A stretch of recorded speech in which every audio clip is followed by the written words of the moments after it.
जय श्री राधा। आइए सुनते हैं श्री संतान सप्तमी व्रत की कथा।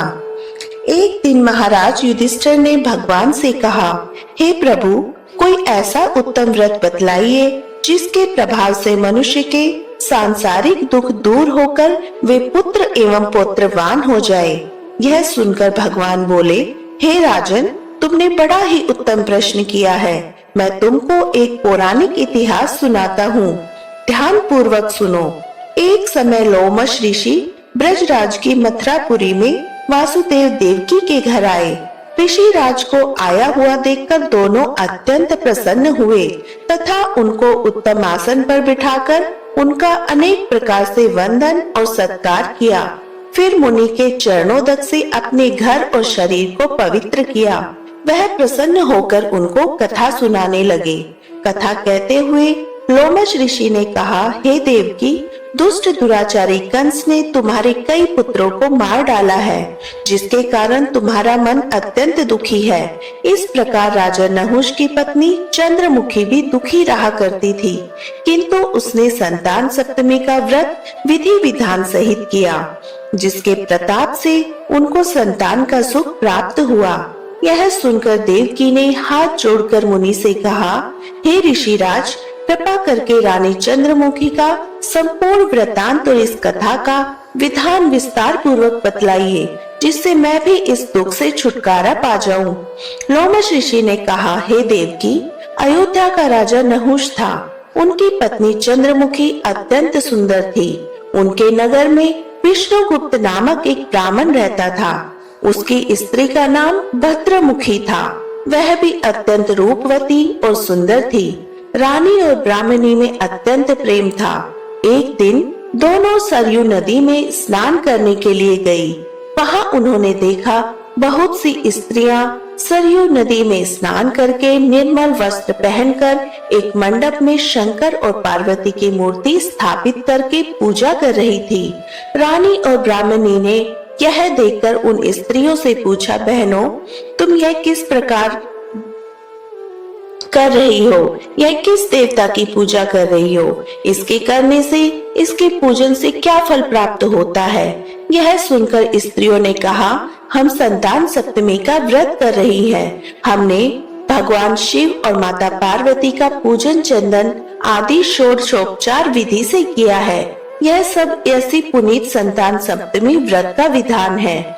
यह सुनकर रानी और ब्राह्मणी ने भी इस व्रत को करने का मन ही मन संकल्प किया और घर वापस लौट आई। ब्राह्मणी भद्रमुखी तो इस व्रत को नियम पूर्वक करती रही, किंतु रानी चंद्रमुखी राजमद के कारण कभी इसको करती, कभी न करती, कभी भूल हो जाती।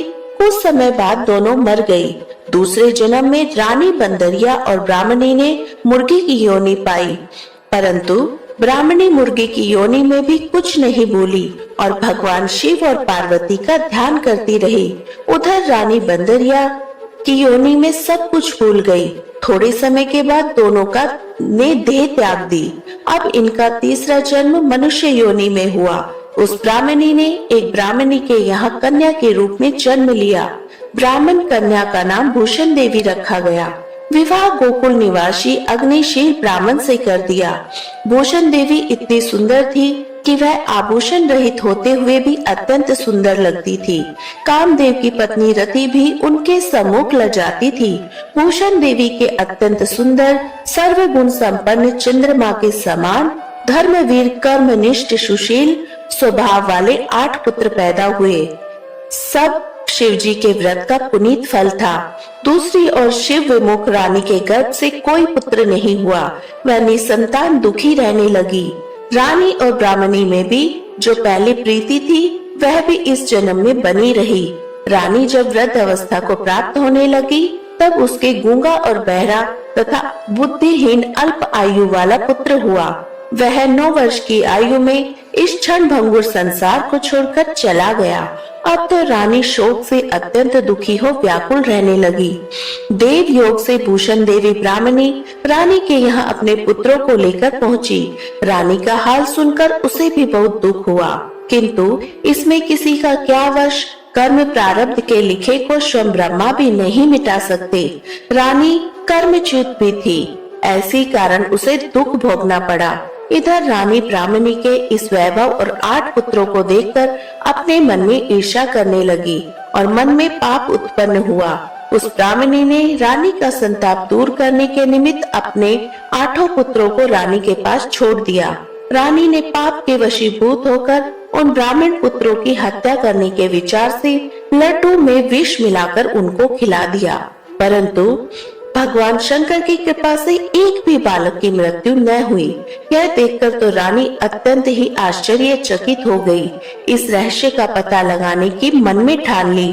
भगवान की पूजा से निवृत्त हो जब भूषण देवी आई तो रानी ने उससे कहा कि मैंने तेरे पुत्रों को मारने के लिए इनको जहर मिलाकर लड्डू खिला दिया, किंतु इनमें से एक भी नहीं मिला। तूने कौन सा दान पुण्य व्रत किया है जिसके कारण तेरे यह पुत्र मरे नहीं और तुझे इतना बड़ा सौभाग्य प्राप्त हुआ है? इसका भेद तू मुझसे निष्कपट होकर समझा। मैं तेरी बड़ी ऋणी रहूंगी। रानी के ऐसे दीन वचन सुनकर भूषण ब्राह्मणी कहने लगी, सुनो, तुमको 3 जन्म का हाल कहती हूँ, सो ध्यान पूर्वक सुनना। पहले जन्म में तुम राजा नहुष की पत्नी थी। तुम्हारा नाम चंद्रमुखी था और मेरा भद्रमुखी था और ब्राह्मणी थी। हम तुम अयोध्या में रहते थे। मेरी और तुम्हारी बड़ी प्रीति थी। एक दिन दोनों सरयू नदी में स्नान करने गए और दूसरी स्त्रियों को संतान सप्तमी का उपवास शिव जी का पूजन अर्चन करते देखकर हमने इस उत्तम व्रत को करने की प्रतिज्ञा की थी, किंतु तुम सब भूल गई और झूठ बोलने का दोष तुमको लगा और तुम आज भी भोग रही हो। मैंने इस संतान सप्तमी व्रत को आचार विचार सहित नियम पूर्वक सदैव किया और आज भी करती हूँ। दूसरे जन्म में तुमने बंदरिया का जन्म लिया और मुझे मुर्गी की योनि मिली। भगवान शंकर की कृपा से इस व्रत के प्रभाव और भगवान को इस जन्म में भी न भूली। निरंतर इस व्रत को नियम पूर्वक करती रही। तुम अपने बंदरिया के जन्म में भी भूल गई। मैं तो समझती हूँ तुम्हारे ऊपर यह जो भारी संकट है उसका एकमात्र कारण यही है, दूसरा कोई कारण नहीं हो सकता। इसलिए मैं तो कहती हूँ अब भी संतान सप्तमी व्रत को विधि सहित करिए, जिससे तुम्हारा यह संकट दूर हो जाएगा।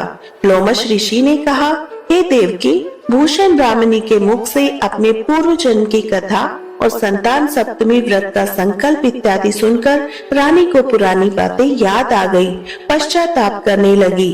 भूषण ब्राह्मणी के चरणों में पड़कर क्षमा याचना मांगने लगी। भगवान शंकर और पार्वती की अपार महिमा के गीत गाने लगी। उस दिन से रानी नियम पूर्वक संतान सप्तमी का व्रत करने लगी, जिसके प्रभाव से रानी को संतान सुख मिला और संपूर्ण सुख भोग कर वह शिवलोक हो गई। भगवान शंकर का व्रत ऐसा प्रभाव है कि पथ भ्रष्ट मनुष्य भी अपने पथ पर अग्रसर हो जाता है और अनंत ऐश्वर्य भोग कर मोक्ष को प्राप्त करता है। लोमश ऋषि ने फिर कहा, हे देवकी, तुम भी इस संतान सप्तमी व्रत को करने का संकल्प अपने मन में करो तो तुमको भी संतान सुख मिलेगा। इतनी कथा सुनकर देवकी हाथ जोड़कर लोमश ऋषि से पूछने लगी, हे ऋषिराज, मैं इस पुनीत संतान सप्तमी व्रत को अवश्य करूंगी। कृपा करके कल्याणकारी और संतान सुख देने वाले इस संतान सप्तमी व्रत का विधान, नियम विधि आदि विस्तार से समझाइए। यह सुनकर ऋषि बोले, हे देवकी, यह पुनीत संतान सप्तमी व्रत भादों के महीने में शुक्ल पक्ष की सप्तमी के दिन लिया जाता है। उस दिन ब्रह्म मुहूर्त में उठकर किसी नदी या कुएं के पवित्र जल में स्नान करके निर्मल वस्त्र पहनिए। श्री शंकर भगवान जगदम्बा पार्वती की मूर्ति को स्थापित करिए। प्रतिमाओं के सम्मुख सोने चांदी के तारों का और रेशम का एक गंडा बनावे। इस गंडे में 7 गांठें लगानी चाहिए। इस गंडे को धूप दीप अष्टगंध से पूजा करके अपने हाथ में बांधे। भगवान शंकर से अपनी कामना सफल होने की प्रार्थना करें। उसके उपरांत 7 पुआ बनवाकर भगवान का भोग लगावे। साथ ही पुए और यथाशक्ति सोने या चांदी की अंगूठी बनाकर इन सबको एक तांबे के पारा में रखकर उसका षोडशोपचार विधि से पूजन करके किसी सदाचारी धर्मनिष्ठ सत्य पात्रा ब्राह्मण को दान देवे। इसके पश्चात 7 पुआ स्वयं प्रसाद के रूप में ग्रहण करें। इस प्रकार इस संतान सप्तमी व्रत का पारायण करना चाहिए। प्रति साल की शुक्ल पक्षमी की सप्तमी के दिन हे देवकी, इस व्रत को इस प्रकार करने से समस्त पाप नष्ट हो जाते हैं और भाग्यशाली संतान की प्राप्ति होती है और अंत में शिवलोक की प्राप्ति होती है। हे देवकी, मैंने तुमको संतान सप्तमी का व्रत पूरी विधान और विस्तार सहित किया है, उसको अब तुम नियम पूर्वक करो, जिससे तुम उत्तम संतान की प्राप्ति करोगी। इतना कहकर भगवान आनंद कंद श्री कृष्ण ने धर्मावतार युधिष्ठिर से कहा। श्री लोमश ऋषि इस प्रकार हमारी माता को शिक्षा देकर चले गए। ऋषि के कथानुसार हमारी माता देवकी ने इस व्रत को नियम विस्तार पूर्वक किया, जिसके प्रभाव से हम उत्पन्न हुए। यह व्रत विशेष रूप से स्त्रियों के लिए कल्याणकारी है, परंतु पुरुषों को भी समान रूप से कल्याणदायक है। संतान सुख देने वाला, पापों का नाश करने वाला यह उत्तम व्रत है। नियम पूर्वक जो इस व्रत को करता है वह भगवान शंकर, माता पार्वती की सच्चे मन से आराधना करता है, निश्चय ही अमर पद प्राप्त कर अंत में शिवलोक को जाता है। बोलो शंकर भगवान की जय, बोलो शंकर भगवान की जय। हे दया सागर, दया कर, दास संतान दो, दीन बंध दीन इस प्रार्थना पे ध्यान दो। पुत्र बिन यह व्यर्थ जीवन भार सा लगता हरे, दीप जिनके कल्प तर प्रभु पुत्र शिक्षा दान दो। गृहिणी घर में बिलख थी रात दिन आत्मज बन, गोदी इसकी जल्दी भर दो, पुत्र भिक्षा दान दो। पाप जन्म विघ्न बाधा और सब हर लो हरे, मेरे अनेक दुष्ट कृतों की और मत ध्यान दो। हे नहीं अवलंब मेरे सब कृपा तेरी बिना, रोते हुए के आंसुओं को पोंछ कर संतान दो। दुख सागर में पड़ा हूँ प्रभु, नाविका बनो, अविलंब में संतान रूपी हे प्रभु जल दान दो। पापी न मुझसा अन्य होगा, पाप हर तुम सा नहीं, आप अपने दास पर ही दीन बंधो ध्यान दो। संतान भिक्षा मांगता कर जोड़ विनती विगत हो, मुझ भिखारी को प्रभु अब पुत्र भिक्षा दान दो। मुझ भिखारी को प्रभु अब पुत्र भिक्षा दान दो। श्री शंकर भगवान की जय। श्री स्वामी समर्थ, जय जय स्वामी समर्थ। श्री गुरु दत्तात्रेय प्रणमस्तु, श्री स्वामी समर्थ प्रणामस्तु। जय शिव शंकर।